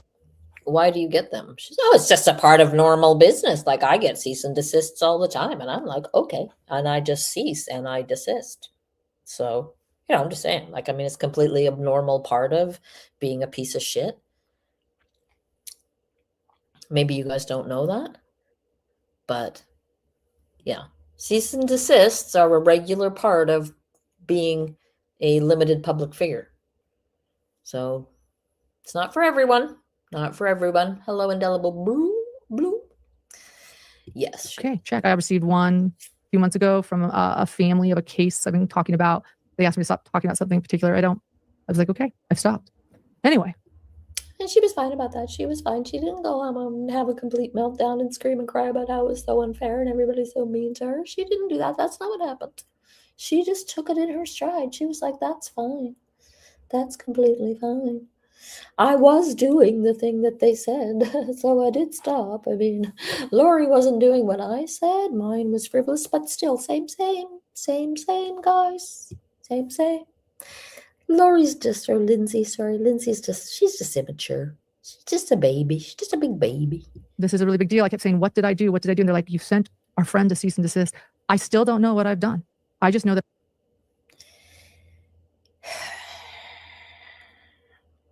I've explained it 4 times now. You guys already know. It's just so hard. But you guys are having a little side convos. Difficult. Oh, sorry. Kresha says, so all the abuse she's claiming in the 9-hour live, we respond with her and John, Doo-Doo Ron, Web Toofs. Don't forget Megan, etc. Or did you put Megan into the etc. pile on purpose? Because that's pretty much where she belongs. All prior to me and Mom speaking out publicly. She's bitching this much and I wasn't. Ooh, I feel like there's a even there yet. Right? You hadn't even joined the live yet? You do feature in here, don't you, Krisha? That I can't go to trials in peace. And that I'm getting threats about my livelihood. And that allegedly journalists. What threats? What threats about your livelihood? What threats? Sounds like they're threats. It's not like threats. Like, I mean, somebody saying I'm going to release all the horrible texts that you wrote. I mean, I guess, it's technically somebody's threatening to release all your texts, but she always wants to gloss over the fact that the releasing of the text is going to destroy her. Right? And to focus on the destroy her part, not the texts part. Journalists and the true crime community hate me and they know what I've done. I don't know. Yeah, that's true. People in the true crime community do know what you've done and they do hate you. And I'm going to try to let it run for a whole minute. What I've done. I still don't know what I've done. But the stalker's declaration states that I've tried to hurt people's businesses. She's seen evidence of that. Doesn't post any evidence. I haven't. All right. So, after, I want to point out one other thing that's said in there. It's really important, and we'll play it again later, but I want to point out this really important thing. Lori states in that video, stop acting like nothing is wrong. Stop acting like nothing is wrong. And I say that because later on. So Lindsay used to work for Lauren, isn't that right?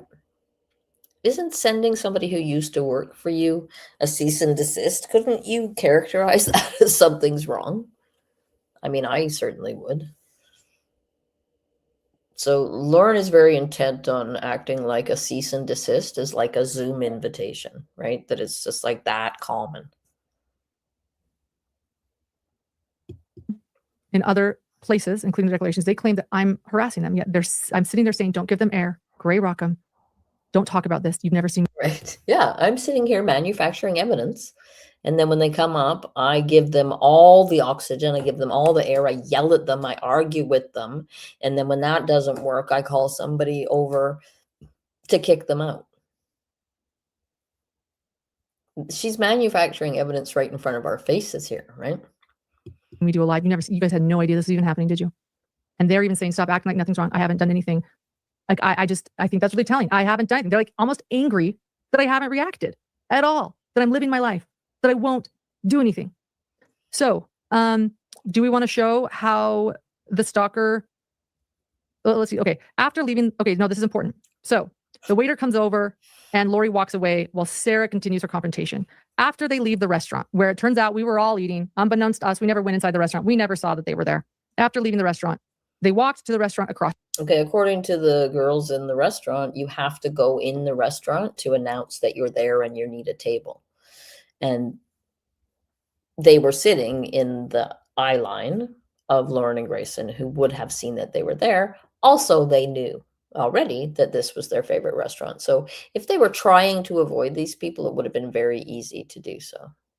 Across the street, and sat there. What it seemed like was them waiting for us to leave the restaurant we were eating at. And I was very uncomfortable because of all the consistent confrontations from this group. I was worried why they were sitting across the street. Were they waiting for me to get up? Were they going to film us again? I was very concerned about Grayson. She was very upset. Grayson is young. I'm very maternal with Grayson. We called John. We told him what happened. He goes, you know what? Why don't you just call police to escort you to your vehicle?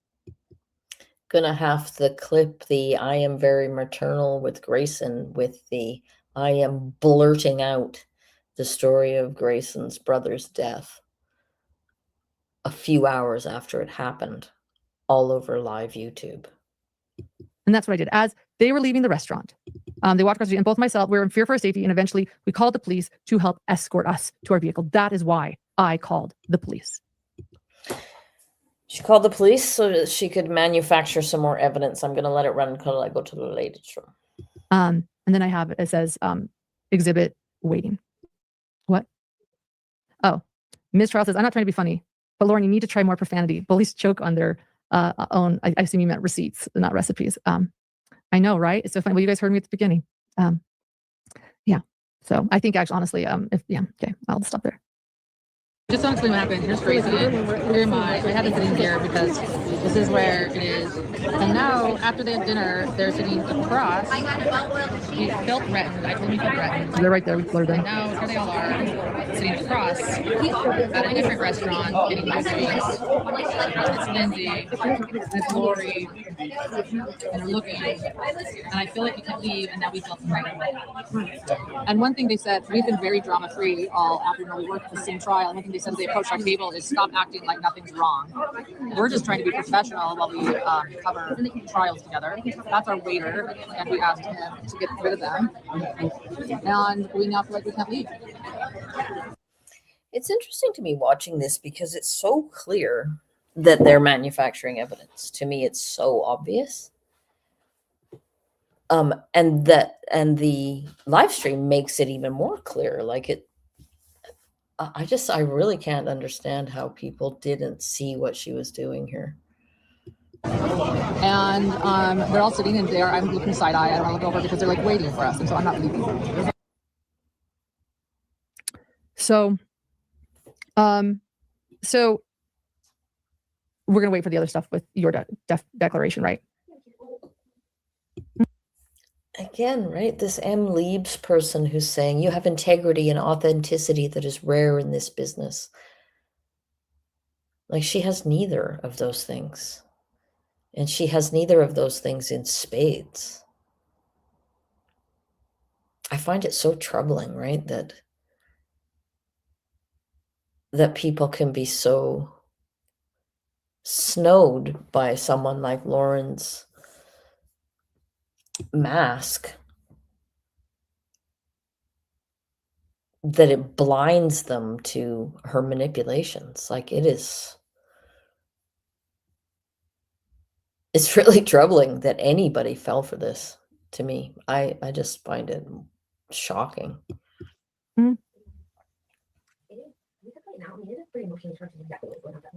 Yeah, let's play it now. Let's play it now. Let's play it now. So there's another thing we're going to save it for Grayson's declaration, because she talks about this, but this is the same moment. This is how you know how Grayson filmed me. So during a really traumatic moment, I was just trying to collect evidence, and Grayson was really upset at this moment. Us like just seeing the writing on the wall, like we can't even go to trials anymore. Like what is going on? And so I recorded this moment. If you have it, and you're going to play it. And you don't respond. Literally, poor people get murdered. And you don't respond. Where are they? They're literally across the street just waiting. It's funny, right? Because she's playing this out of order after showing them responding. She's playing the part where Grayson's saying that she doesn't respond to them.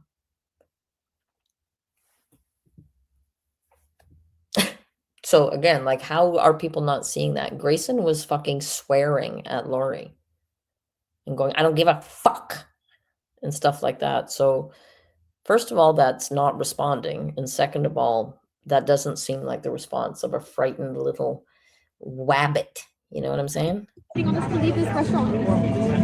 3 of them left, and the only ones left are Lori, Janice, and Lindsay, which means the 3 of them are waiting to confront us. So the 3 that have always confronted us. They're all waiting. The 3 that have always confronted us, right? She's manufacturing evidence.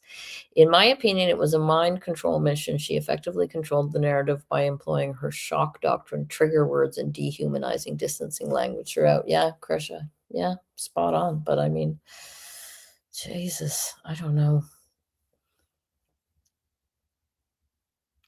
It seems so clear to me that it's hard for me to imagine being taken in by this. I guess I just can't. It's hard for me to see it from the point of view of someone who is believing Lauren here, because Lauren is just so disgustingly off-putting. Well, like, what's next? Do they physically assault me? Because I don't respond to them?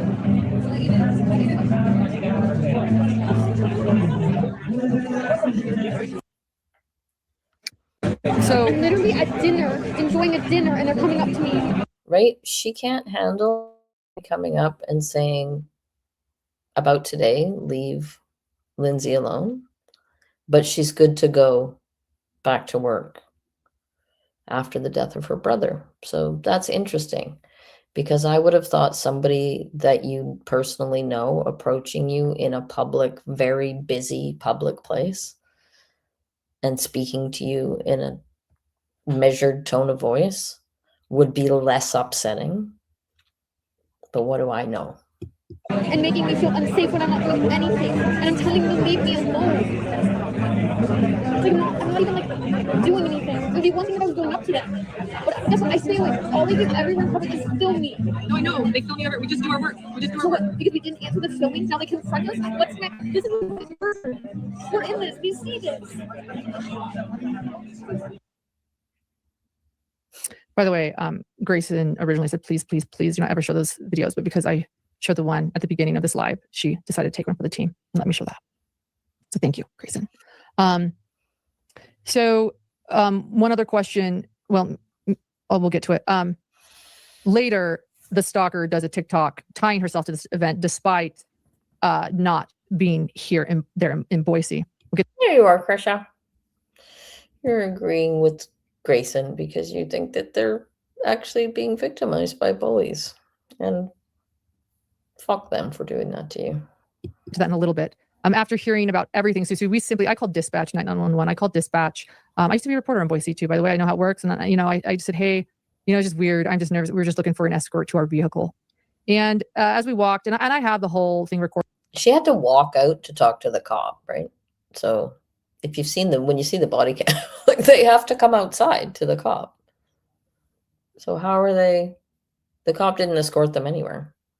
With Officer Jacobs, because I actually say that respectfully. I say, hey, I know you have body cam footage. Can I also record from my end? And he says, absolutely. So I have the whole entire encounter with Officer Jacobs that, don't worry, we won't play it here. We have so much to go over. But after hearing about everything, Officer Jacob called the on-call prosecutor.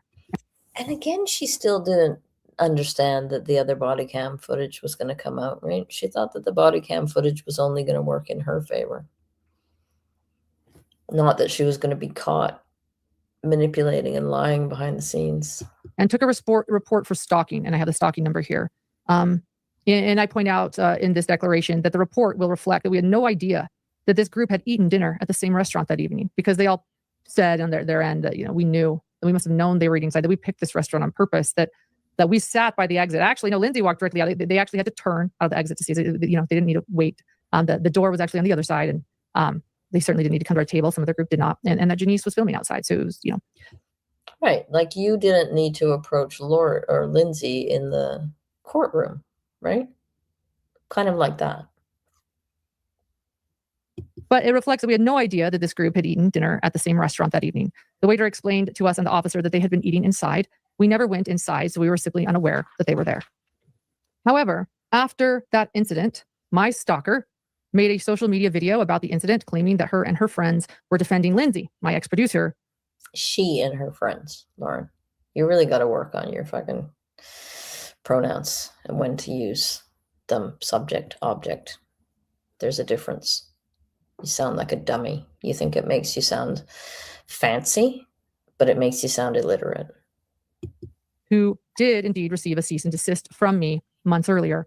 And in that video posted on August 8th, my stalker used an audio clip of me from a recent interview I did on July 27th, 2025. Thank you, Difficult Research, for being here. Love you, Gresha. Thank you. The exhibit is Exhibit 17. Right?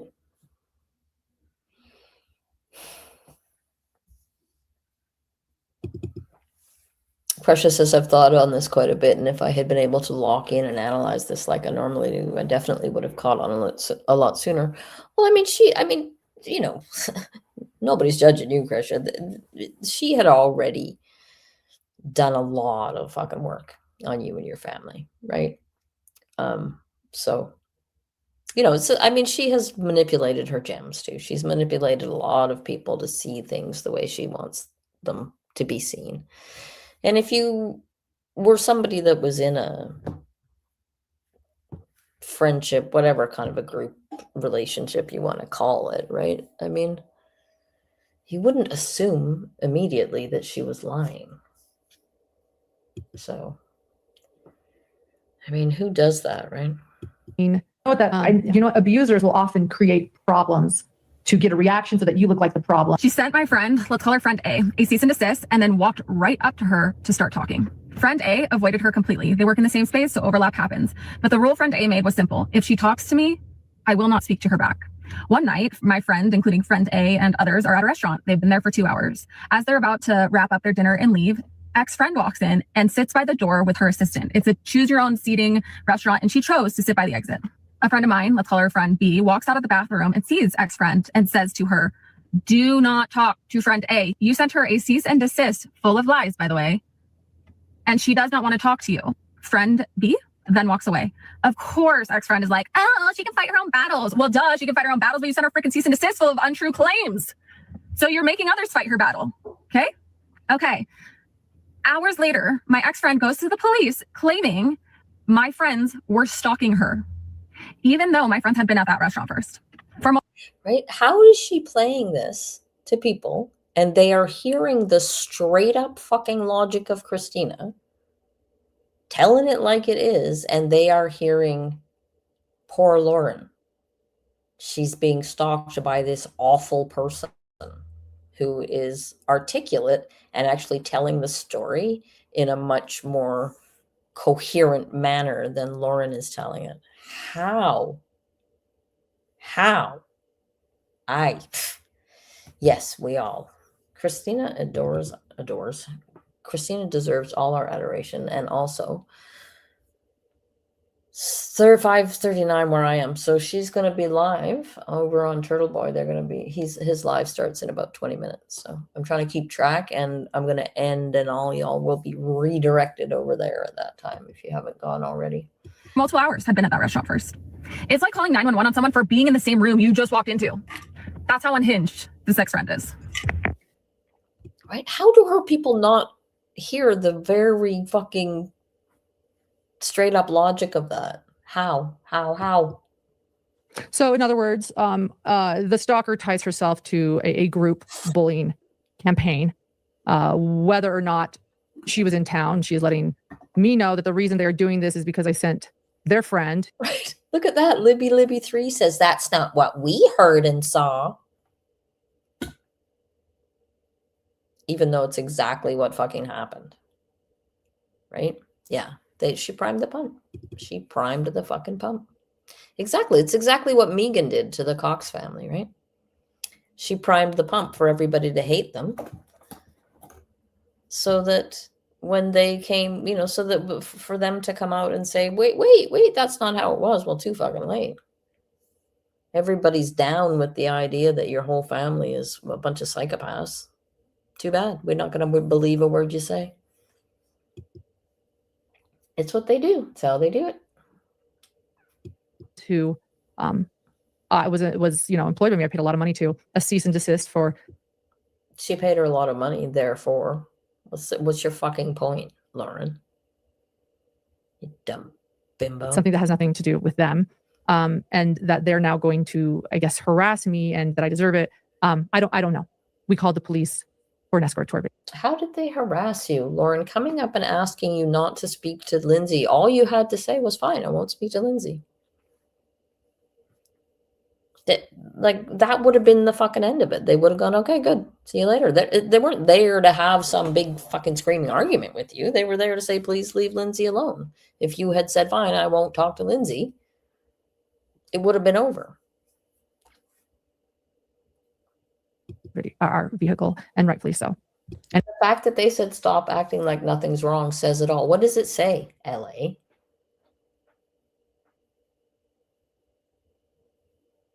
What does it says it all? Jesus Christ. Lauren is sending out frivolous. They just assume, right, that Lauren would never send out a frivolous cease and desist. If Lauren sent out a cease and desist, that lady must have deserved it, right? That's the first step. Lauren would never do something like that.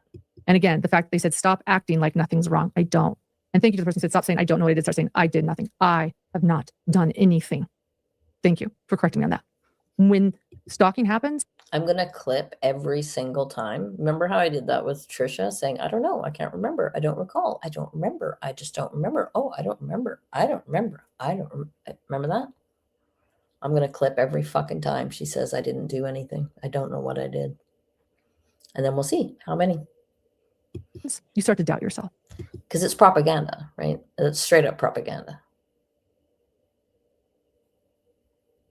Trust me. I sat into it and what have I done? And like, well, am I missing something? Nobody has ever been able to clarify. I think I said, what did I do to them? Like, I haven't done anything because I have not done anything. I have not done anything. I'm going to have to do it. And then maybe the OLAP can do like a song version of every single time Lauren says, I didn't do anything. I don't know what I did. I didn't do anything. Right? Maybe she can convince herself. Yeah. I mean, that's actually a really good point, Lucia, because the thing about these people, right, is that the mask isn't just for other people. It's for them as well. Lauren is very concerned that people think she's a good person. And she needs other people to think that she's a good person so that she can believe that she's a good person. So I think that's very, very true. On July 29th, 2025, this is going to be, by the way, a hot mic 18. On July 29th, 2025, my stalker also posted another video of my voice. And this is interesting, actually. I was caught on a hot mic in Long Crime. What was it after? It was after Lori Daybell's sentencing. I said nothing wrong. In fact,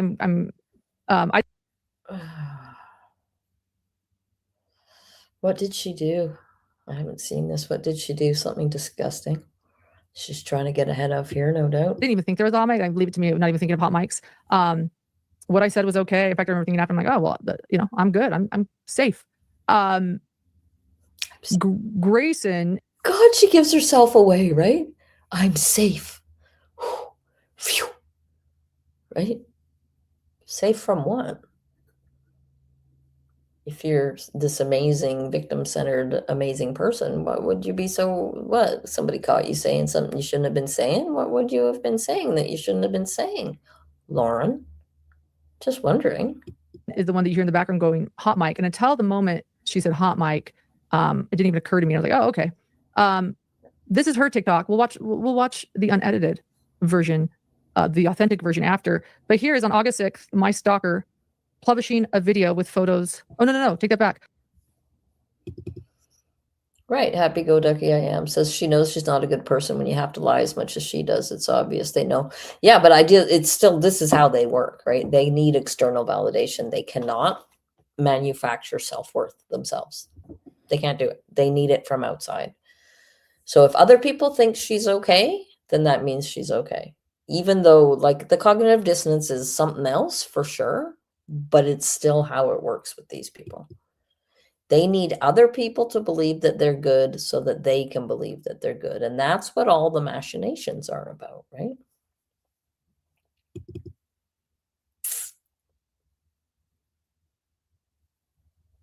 Oh, you're not confusing me, Crusher. You say whatever you need to say. Don't you worry.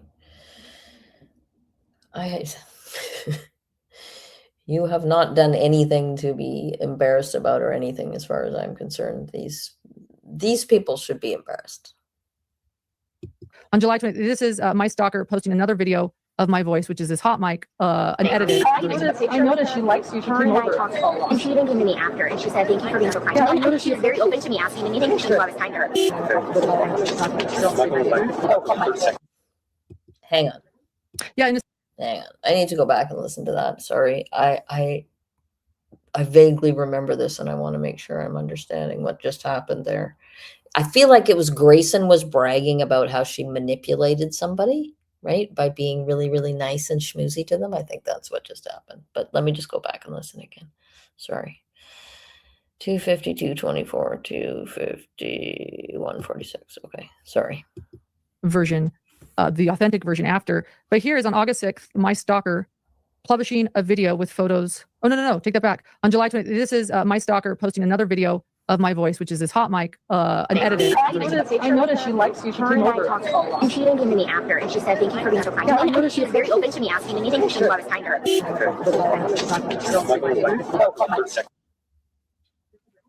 Yeah, in a second, let me just share what this is. So that was confusing. That was, my stalker makes sure she's the face of every post. So you didn't see the video of the hot mic moment. That was my stalker that we blurred. She puts the quotes of what's going on redacted. It's very confusing. She calls it weaponized kindness. Thank you. Did Lauren just say my stalker makes herself the face of every post? Well, she's got her big fat fucking face all over this thing. The total lack of self-awareness is it's really stunning sometimes. Really, truly stunning. Thank you, Nancy Jo. Is that, oh, that's Nancy Jo. Oh, okay, and another one. Fuck, she snowed this woman too, right? This is Nancy Jo of the Don't Flatter Yourself, Lori. Oh, God, I hate her so much. The people, the innocent people that this bimbo has roped in for her smear fest is just... Right? People have to live with this. This is exactly what Krisha is saying, right? People have to live with this, that they fell for this and that they condemned Christina and that they lifted Lauren up while she slandered this woman. It is fucking, just makes me so mad. Like Joe Hancock needs to be involved in Lauren's fucking BS.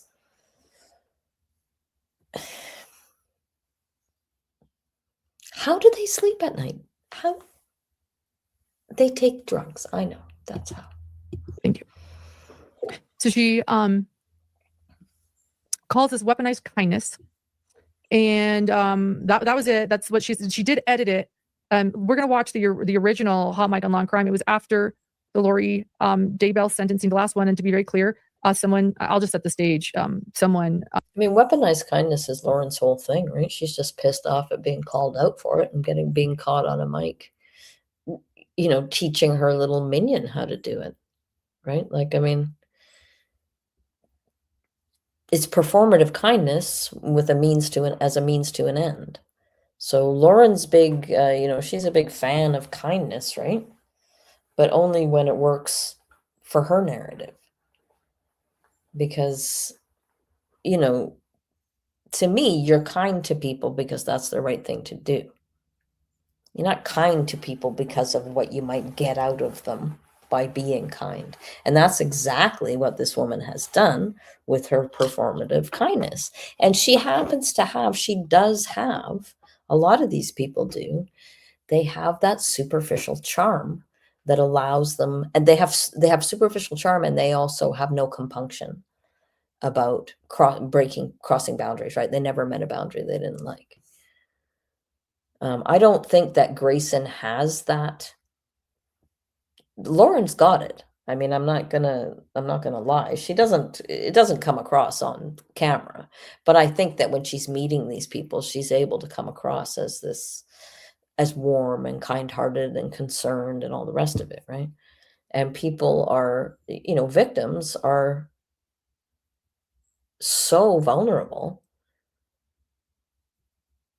that, you know, I mean, my God, they're I would think just dealing with the constant barrage of things that feel horrible and prickly, right? So kindness is like something to go towards.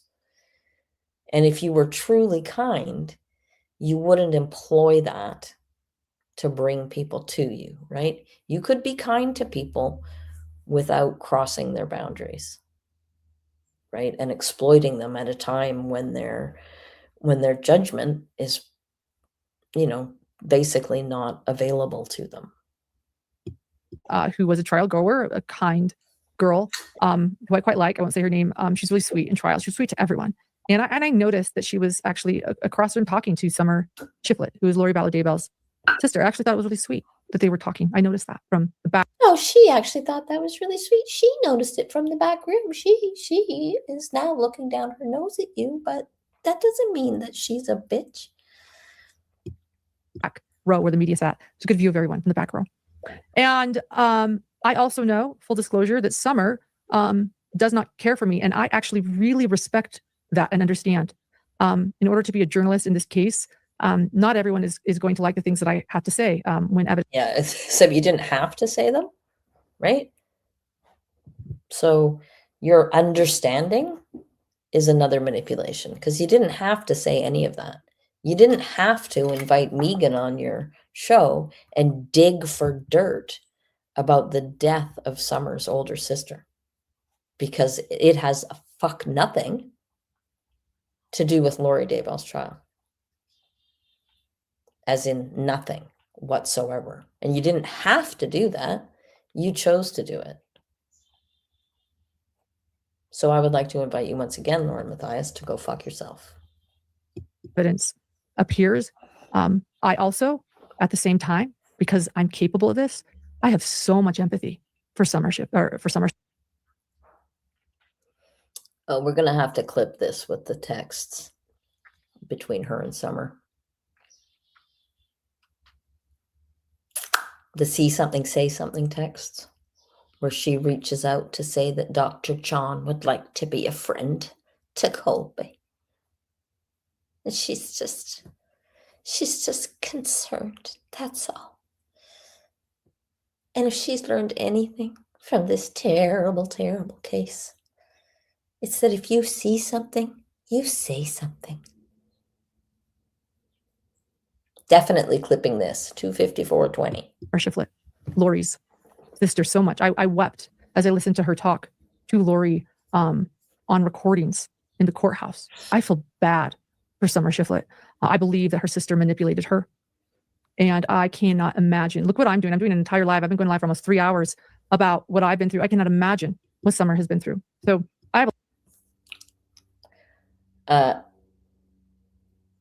not sure if you guys caught that, but Lauren wept. a lot of empathy for her.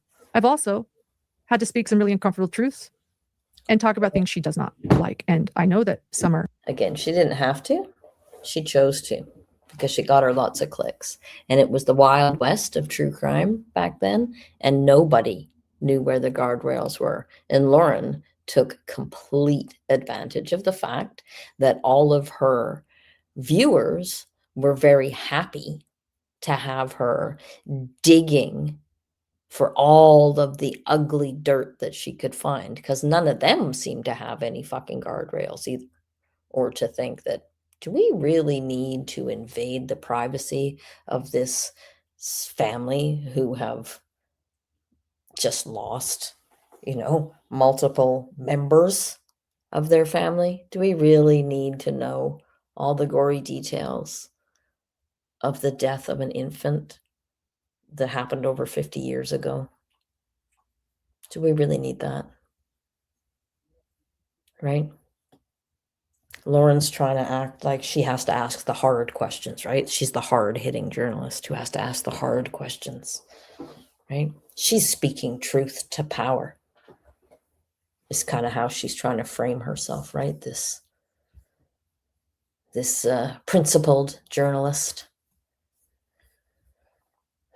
I personally have a lot of respect for Summer Shiflett, and I am finding it very difficult to listen to this bimbo even speak her name.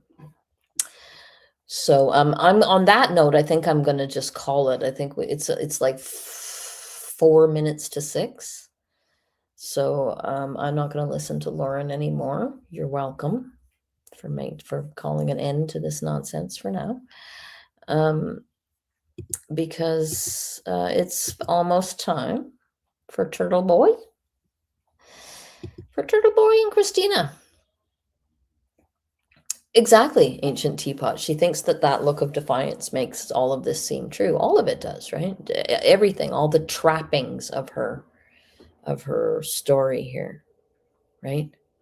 The outrage, the I didn't do anything, the how dare they, the my stalker, the I'm this professional journalist just doing my professional job.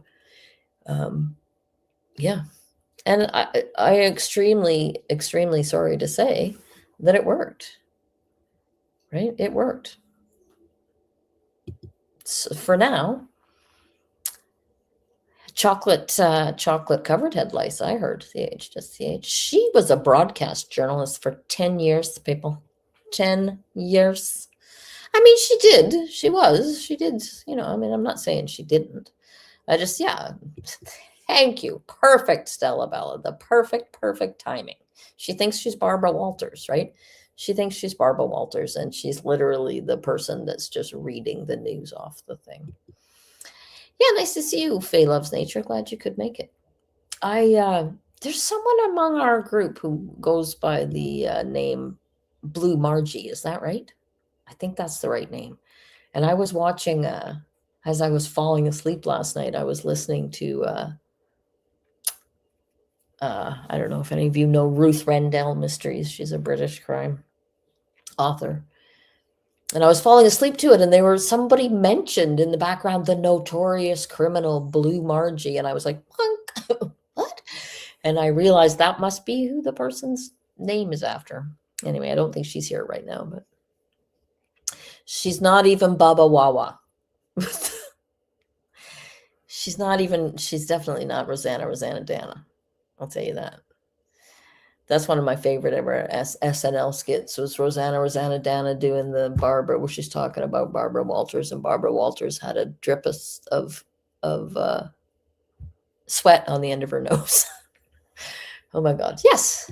PD James, I'm a fan. What's her name? Fiefeld. Frances Fiefeld is another one of my faves. And what's her name? She's Canadian, or she's not Canadian, she's American, Elizabeth George, but she does a pretty great British crime drama. This was my love. I never did true crime really in my life. My love was British crime novels. I read the Kinsey Malone, remember the Alphabet Murderers, where she did the ABC. A is for alibi, B is for etc. Remember all that? Yeah, so that was my love before all of this. But anyway, yeah, Gilda Radner. God love her, eh? Yes, Krisha. A true journalist, Lauren is not. Digs into the facts and follows the evidence. Lauren's like, what the fuck is evidence? Yeah, she's gross. Agatha Christie, too. Oh, God, yeah. God love Agatha Christie. When I was pregnant, that was all I could do was read Agatha Christie. I must have read about 30 of her mysteries, and she wrote 82 of them. So, okay, I'm going to say goodbye now. You guys all go over to Krisha, or not to Krisha, to Turtle Boy.